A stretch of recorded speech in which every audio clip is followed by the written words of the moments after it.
भगवान विष्णु और माता लक्ष्मी जी के चरणों का ध्यान करते हुए आमल की एकादशी की व्रत कथा को सुनते हैं। प्राचीन काल में चित्ररथ नाम का चंद्रवंशी राजा राज्य करता था। वह अत्यंत विद्वान तथा धार्मिक था। उस नगर में कोई भी व्यक्ति दरिद्र व कंजूस नहीं था। सभी नगरवासी विष्णु भक्त थे और राज्य के सभी लोग एकादशी का व्रत किया करते थे।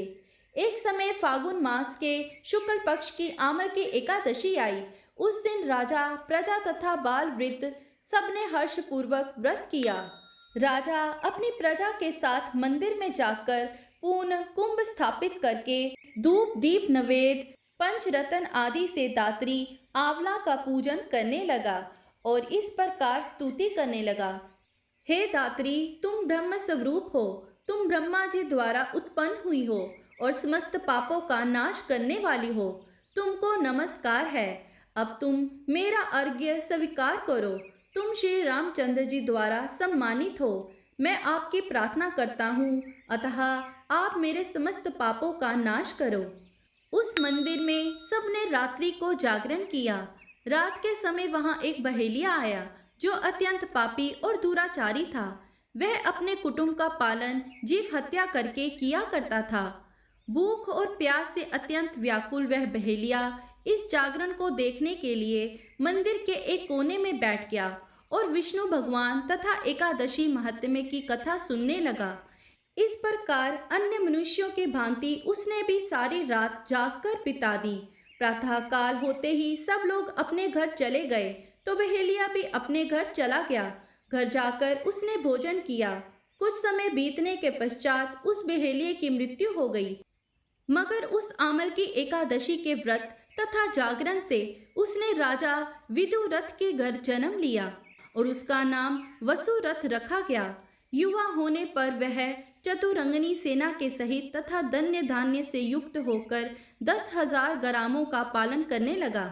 वह तेज में सूर्य के समान, कांति में चंद्रमा के समान, वीरता में भगवान विष्णु के समान और क्षमा में पृथ्वी के समान था। वह अत्यंत धार्मिक, सत्यवादी, कर्मवीर और विष्णु भक्त था।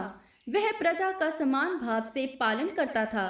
दान देना उसका नित्य कर्तव्य था। एक दिन राजा शिकार खेलने के लिए गया। देवयोग से वह मार्ग भूल गया और दिशा ज्ञान न रहने के कारण उसी वन में एक वृक्ष के नीचे सो गया।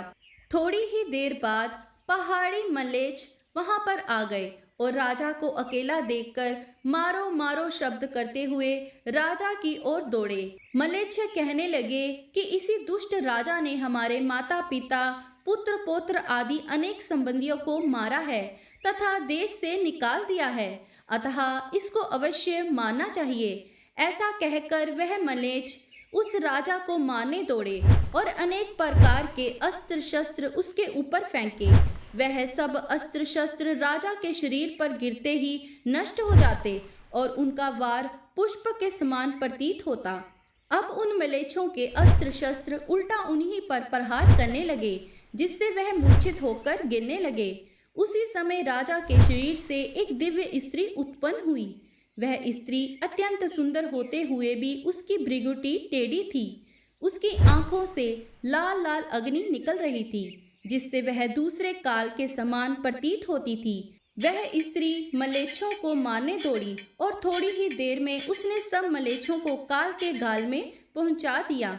जब राजा सोकर उठा तो उसने मलेच्छों को मरा हुआ देखकर कहा कि इन शत्रुओं को किसने मारा है? इस वन में मेरा कौन हितैषी रहता है? वह ऐसा विचार कर ही रहा था कि आकाशवाणी हुई, हे राजा, इस संसार में विष्णु भगवान के अतिरिक्त कौन तेरी सहायता कर सकता है?